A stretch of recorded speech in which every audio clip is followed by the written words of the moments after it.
NTA एक ऐसी exam agency जो हमेशा से सस्पिशियस रही है, या कह सकते हो कि क्वेश्चन मार्क्स में रही है हमेशा से। चाहे वो रिटन एग्ज़ाम हो, चाहे वो फिर बच्चों की टाइपिंग हो या स्किल टेस्ट हो, हमेशा से एनटीए पे क्वेश्चन मार्क उठते रहे हैं। और वही आज भी देखने को मिला। आज इलाहाबाद हाई कोर्ट की टाइपिंग थी और बच्चों ने बहुत ज़्यादा हंगामा काटा। हंगामा काटने का रीज़न भी उनका कह सकते हो वैलिड था, क्योंकि एडमिट कार्ड पे उन्होंने देखा था कि अगर आप वहाँ पर पहले से अपना कीबोर्ड चेक कर सकते हैं, तो कीबोर्ड चेंज कर दिया जाएगा, कुछ भी दिक्कत आती है। और बच्चों के साथ में वहाँ पर बहुत ही ज़्यादा आप कह सकते हो कि असुविधा हुई वहाँ पर सेंटर पहुँचने पर। और ऐसी जगह सेंटर थे कि पूछिए ना। बाद में जब बच्चों ने वहाँ पर टाइपिंग स्टार्ट करी, तो उससे पहले देखा कि किसी की कीज़ नहीं प्रेस हो रही थी। अगर कहीं पे प्रेस हो रही तो एक बार में लगातार प्रेस होती चली जा रही हैं। तो अगर ये एलिगेशंस लग रहे हैं एनटीए के ऊपर और एजेंसीज़ के ऊपर, तो अब देखो उसमें बात ये भी है कि बहुत से बच्चे ये बोल रहे थे। मैं कमेंट पढ़ रहा था बच्चों के मेरे कि किसी का अच्छा गया है और बहुत से बच्चों का खराब भी चला गया है। तो जो जिन बच्चों का खराब गया है, सॉरी, जिन बच्चों का अच्छा गया, वो ये बोल रहे हैं कि ऐसा कुछ नहीं था, टाइपिंग अच्छी आई थी और कीबोर्ड भी ठीक थे। लेकिन आपको ये देखना चाहिए यहाँ पर कि चाहे वो यश करके जो सेंटर था, और अनिका और सिटी, मॉडर्न सिटी करके जो भी सेंटर थे, तो मैक्सिमम बच्चों ने हंगामा काटा। और कोई बच्चे बोल रहे थे कि हमारा लगभग सुबह की मीटिंग में था, तो हमारा आफ्टरनून करवाया गया। जिनका आफ्टरनून में था उनका 1 या 2 बजे करवाया गया। तो अगर ये चीज़ें थी, क्योंकि वहाँ पर एडमिट कार्ड में साफ लिखा था कि आपको शार्प इतने बजे से पहले पहुँचना पड़ेगा। और अगर पौने 12 या जो भी टाइम था, अगर आप उससे 1 मिनट भी लेट होते हैं तो आपका दरवाज़ा बंद कर दिया जाएगा, बाद में एंट्री नहीं मिलेगी। लेकिन देखने को ये मिला कि जो जिनके बच्चों के 11 या साढ़े 11 बजे इनकी टाइपिंग थी, तो उनकी 1-1 घंटे, 2-2 घंटे बाद टाइपिंग हो रही है, जहाँ पर बच्चों ने ये एलिगेशंस लगाए हैं। तो मेरा मानना है कि अगर इस तरह से है, जैसे कि मैं अपना बताऊँ, तो जब मैं यूपी ट्रिपल एससी इसमें सेलेक्ट हुआ था, तो उस टाइम ये गवर्नमेंट जब चेंज हुई, तो उसी के बीच में हमारी वैकेंसी चल रही थी। इधर इससे पहले वाली गवर्नमेंट में वैकेंसी आई थी, और उसके बाद में बीच में आचार संहिता लग गई। कोड ऑफ कंडक्ट लगने के बाद में दोबारा फिर से इसको किया गया था। तो मैंने क्या था कि जब पहले ये पिछली वाली गवर्नमेंट में जब मैंने दिया था, तो रिटन भी हो गया था मेरा। रिटन होने के बाद में मेरा कह सकते हो कि टाइपिंग भी हो गई थी और इंटरव्यू पर हो गया था। लेकिन जब माननीय योगी आदित्यनाथ की सरकार आई, तो उन्होंने इस पे एक इंक्वायरी कमेटी बैठाई, तो जिसने एक इंडिपेंडेंट थी ये, तो जिसने ये पता किया कि हाँ, इंटरव्यू में कुछ ना कुछ धांधली हुई है, जिससे बच्चे का भविष्य खराब हो सकता है। तो यहाँ पर क्या हुआ था, उस टाइम उन्होंने जितने भी हमारे इंटरव्यू थे दोबारा फिर से रद्द कर दिए गए थे। कि बच्चों की मांग ये थी कि भाई, क्योंकि सर इंटरव्यू में धांधली हुई है, तो हो सकता है कि हमारा सिलेक्शन ना हो, और जो बच्चे डिजर्व नहीं करते उनका सिलेक्शन हो जाए। तो बाद में फिर से हमारे लोगों के इंटरव्यू हुए थे, तो हम लोग भी इस पे तैयार थे कि अब दोबारा से मेरा इंटरव्यू ले लो। तो अगर ऐसा कुछ होता है तो दूध का दूध पानी का पानी हो जाएगा। और अगर इन बच्चों ने आरोप लगाए हैं, और लगातार ये आरोप लगाए हैं कि किस तरह से टाइपिंग आज हुई है, और कीबोर्ड कितने खराब दिए गए। कीबोर्ड खराब होने के बाद में क्या हुआ कि कीबोर्ड चेंज भी नहीं करे गए।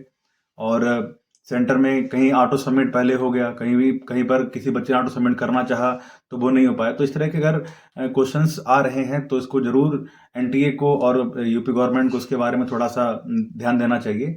और जो बच्चे कह रहे हैं कि अगर, जैसे बहुत से बच्चों ने ये कहा है कि क्योंकि इन बच्चों की टाइपिंग अच्छी नहीं थी, तो इसलिए वो आरोप लगाएंगे, और क्योंकि हमारी टाइपिंग अच्छी थी तो मेरा हो गया। ओके, ऐसी बात नहीं है कि सारे को सारे बच्चों को खराब होगा। कुछ ना एक दो बच्चे टाइपिंग सही दे भी देंगे वहां पर, जिनकी 40-50 की स्पीड होगी, वो तो निकाल ही देंगे। लेकिन अगर एक ह्यूज अमाउंट है, एक मेजोरिटी अगर ये आरोप लगा रही है कि धांधली हुई है और असुविधा हुई है, उनको टाइपिंग कीबोर्ड खराब थे, तो इस पर एक इंडिपेंडेंट इंक्वायरी कमीशन जरूर बैठना चाहिए, जो इसकी ठीक से जांच कर पाए। और बच्चों को, मुझे लगता है कि उनको न्याय मिलना चाहिए। और एक्चुअली मैं रिव्यू करने के लिए आया था टाइपिंग का, तो मुझे नहीं लगता कि टाइपिंग के बारे में कुछ रिव्यू किया जाए कि कैसा मैटर आया, किस तरह के मैटर आए, और कितनी आपकी स्पीड वहां पर होनी चाहिए थी। तो जिस तरह के आज मेरे एक साथी ने वीडियो भेजा, तो मैं वीडियो आपको दिखाना चाहूंगा। ये वीडियो देखिए। नॉर्मल इंसान। हाँ, एसएससी का हुआ तो सब नॉर्मल था। वो तो मेंस एग्जाम में करवा लेते हैं दूसरे से। इतने बच्चों का जैसा है।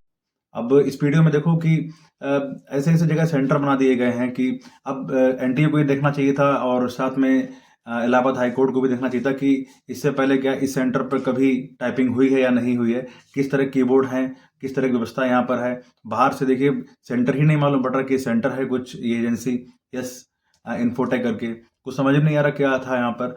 तो अगर बच्चों के साथ में कुछ भी गलत हुआ है तो मेरा मानना है कि बच्चों को थोड़ा सा एक गवर्नमेंट को अपना ज्ञापन देना चाहिए।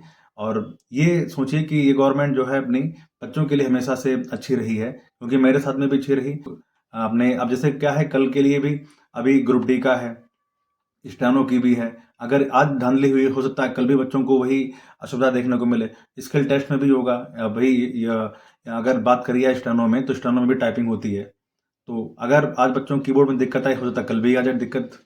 ओके, तो ये सारी चीज़ों को थोड़ा ध्यान देखना चाहिए एनटीए को भी और साथ में यूपी गवर्नमेंट को, कि अगर बच्चों ने आरोप लगाया है तो इस आरोप को थोड़ा सा देखें, बात करें बच्चों के बारे में। और मेरा मानना है कि इनको जस्टिस मिलना चाहिए। अगर अगर 95% बच्चे आरोप लगा रहे हैं कि मुझे कीबोर्ड अच्छा नहीं मिला और धांधली हुई है, वहाँ पर लगातार हंगामा भी बच्चे कर रहे थे, तो कहीं ना कुछ गड़बड़ तो है। अभी जैसे यूपी ट्रिपल एस से 1200 मास्टर की टाइपिंग हुई है, वहां पर कुछ धांधली देखने को नहीं मिली। बच्चे गए आराम से, टाइपिंग भी दी, उन्होंने टाइपिंग क्वालिफाई करके भी आए। बाद में उन्होंने रिव्यू भी दिया कि कीबोर्ड भी अच्छे थे, टाइपिंग भी ठीक आ रही थी, सब कुछ बढ़िया आ रहा था। तो इसका मतलब कहीं ना कहीं ये एजेंसी का ही एक फॉल्ट देखने को मिल रहा है कि उन्होंने ऐसे ही आनंद फानंद में सेंटर चूज कर लिए, शायद टॉस उछाल उछाल के सेंटर चूज किए जाने क्या, को जिस तरह से बच्चों को परेशानी देखने को मिली। ओके, तो आप लोग साथ में रहिए, बाकी जो भी होगा आपके साथ अच्छा ही होगा, मेरा ये मानना है। बाकी भी जिन बच्चों का कल स्किल टेस्ट है, स्टेनो का और ग्रुप डी का जिनका पेपर है, उनके लिए शुभकामनाएं। यही मैं दे सकता हूँ और मैं कुछ कर भी नहीं सकता कि जिस तरह से। और शायद कल के पेपर जो भी बच्चों का स्टेनो का स्किल टेस्ट है, उसके लिए थोड़ा सा एंटी सुधार अब कर ले, जिससे इन बच्चों को असुविधा ना देखने को मिले। तो फिर मिलते हैं अगले वीडियो में, तब तक के लिए नमस्कार।